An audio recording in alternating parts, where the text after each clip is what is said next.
是不是？是中国人戴了个卷帽子呀。好，这个。Hello, excuse me, do you speak English? I speak English, yes. I'm an English vlogger and I post videos on TikTok. Oh, wonderful. Is it okay to take a video? Sure. Okay. Take a video of me. Okay, so you can say hello to my fans. Hello, everyone. Okay, so where do you come from? I come from Canada. Oh, you come from Canada. Yes. Wow. Your English is excellent. Thank you very much. So like when I hear this like really native English, I feel like very comfortable. Yeah, your English accent is excellent. You're Thank speaking you very good much. English. Thank you very much. How many days have you been in China? I've been in China since the end of November. I'm a university professor. I was teaching a course at Tianjin University of Technology, but now I'm traveling a little bit before I fly back to Canada. Wow, I respect you because a teacher is very amazing. It's a great profession. I was a lawyer for many years in Canada, but now I teach business law. In English? It's the only language I can really speak well. What other languages can you speak? Well, children in Canada learn French growing up, and so we can speak some French because we learn that in school. And it's a required language for children in up to till we're about 16 or 17, and then so we all learn a little bit of that, but English where I live is English primarily. You live in Canada, right? Mm-hmm. So I think it's like very hot or it's cold. It's a mix, you know. Right now where I'm from in Canada, it's about the same as here, maybe just a little bit colder. But, you know, maybe a little bit below freezing at night and a little bit above freezing during the day. So similar. But if you go further east in Canada, on the other side of the mountains, it can be very, very cold. It's very, very cold. Yeah, minus 20 or minus 30. Wow, that's very, very cold. Not where I live. Not where you live. So, is there snow there? It's funny you say that. It just snowed a couple of days ago where I live, but they hadn't had any snow till then. But it may melt over the next few days. But yeah, we get snow sometimes. Oh, snow. I really love snow. It's my favorite. If you got it a lot, you wouldn't love it. Because it's too cold? No, because you have to shovel it and you have to get it out of the way, and it makes the streets more narrow, and you've got to shovel your sidewalk, and so it's lots of work, snow. Yeah, but there are good things and bad things. Where I live is close to a big ski hill, and so skiing is very popular where I live, and so we need snow for the ski hills. You need snow. Yes. So the snow doesn't melt? Not on the ski hills. It's very high elevation. So it's colder there. Where I live is very mountainous. I live in the bottom of the valley. It's not so bad. You go up in the mountains, it's colder. Much colder. Yeah. Colder. And how are you so successful with your teaching and then all the stuff? I'm more lucky than successful, I think, but I've had a very good career.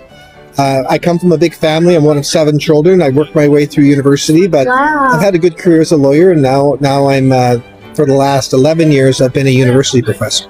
Wow, university professor. That's a hard one. even for people who speak English, professor, it's a hard one. Wow, I guess. And you teach in students in university, yeah. And all the students are listening to you? In English, yes. In English? And do they all understand?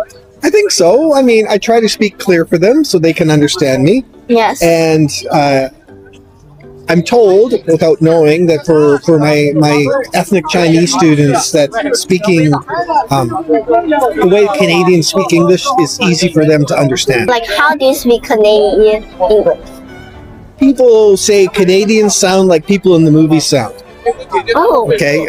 When I go to England, they say you have a Hollywood accent. We sound like they sound in American movies.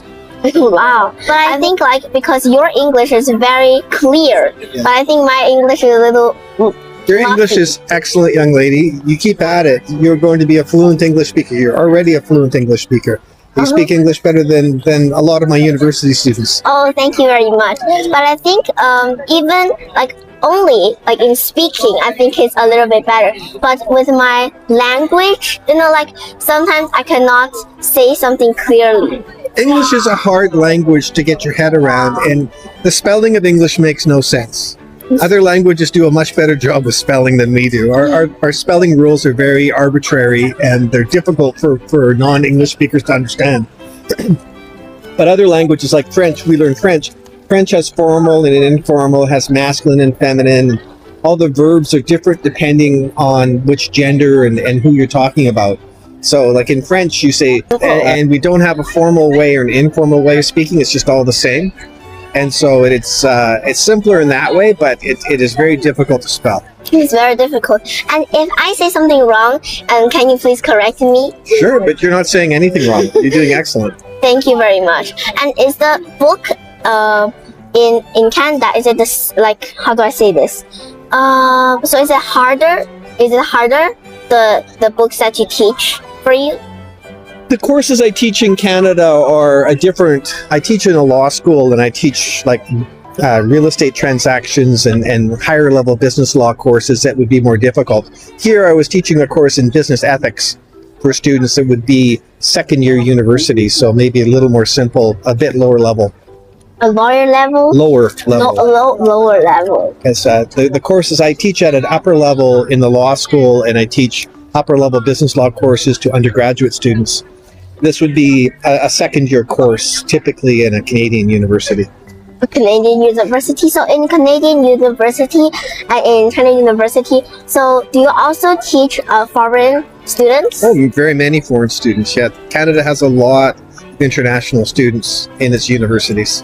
When I teach, we have many students from around the world at our universities. From South Asia, from China, from other countries, from Nigeria, quite a lot from South America. So yeah, we have a lot of different students. Wow, I think your job is so successful. It's a fun job. I'm lucky to have it. I even got to meet you. Thank you very much. And when you were a little child, what was your dream? When I was your age, I think I wanted to be a scientist, but I didn't really know what a scientist did. I just liked the idea of wearing a white coat and having test tubes and pouring chemicals together without really understanding what a scientist actually did. But then by the time I was a young adult, I think I wanted to be a lawyer, and that's what I became. So it's very good because you can follow your dream. Yeah, it's been a good career. I'm at the end of my career now. I'm getting close to retirement, but it's been a very good career. Wow, so the cost of living in China and Canada. Much cheaper in China. Much cheaper. Much cheaper. Yes. So what do you usually eat for lunch? I don't do anything too fancy for lunch. I just like a sandwich or something simple for lunch and a simple dinner. I tend not to eat breakfast when I'm home, but here the food is excellent and very affordable. We get paid more in Canada too, so like I said, all balances out.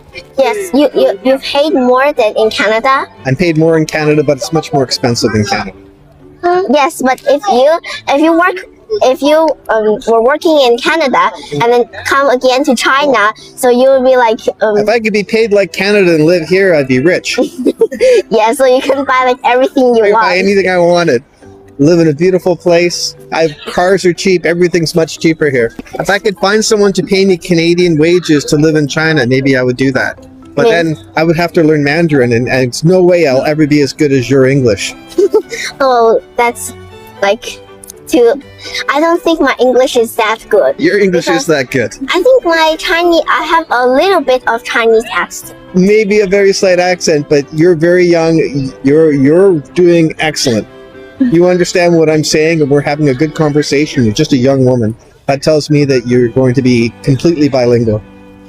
Thank you very much. And then when I'm talking, can you understand me? Of course, I understand every word you're saying. And you know 2 languages, right? I know 1 language and a little bit of French. I don't speak French fluently, but I can speak enough to be a good tourist in France. I can speak enough Italian to be an okay tourist in Italy. You know, the thing about English that is interesting to me is I've been to Japan 6 times, and all the signs are Japanese and English. No Chinese, no Korean. I go to Korea, everything's in Korean and English. No Chinese, no Japanese. I come to China, everything is in Chinese and English. No Japanese, no Korean. And so it's easier for me to walk around here than someone from Korea. Yes, English is everywhere. English is everywhere, and it makes us lazy. If you're a native English speaker like me, It's lazy because you never have to learn anything else. Yes, Because the world kind of makes it easy for you to be lazy and only know one language. Yes, thank you. And I actually have a last question for you. Okay. Do you know Chinese calligraphy? I don't. You don't know Chinese calligraphy? I mean, I know what it is, but I don't, I can't do any of it. You cannot write it? No. So how did you know what is Chinese calligraphy? Well, I've seen people doing it. Sometimes at the parks, you'll see someone with a brush with water Yeah, on the stones, writing on the stones. And you sometimes go by places where people are doing their calligraphy, so I am aware of it. But I don't know much about it. You don't know much about it?